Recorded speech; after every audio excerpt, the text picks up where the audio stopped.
如果您家孩子出现以下这几种症状，比如说感冒、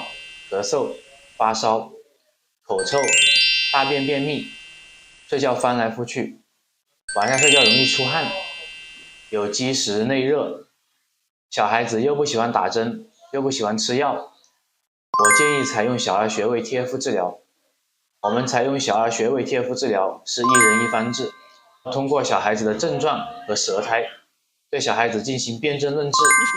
例如舌质比较红、舌苔比较厚的，是积食有内热的情况；例如舌质比较淡，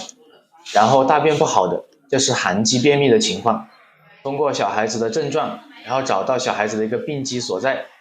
然后我们采用穴位贴敷、外治疗法治疗，通过皮肤去吸收药物的四气五味。同时，穴位贴敷治疗对于急性的感冒、发烧、咳嗽，效果是比较快的。如果小孩子调理脾胃的话，可以通过中药粉剂配合穴位贴敷叠加治疗，效果也是立竿见影的。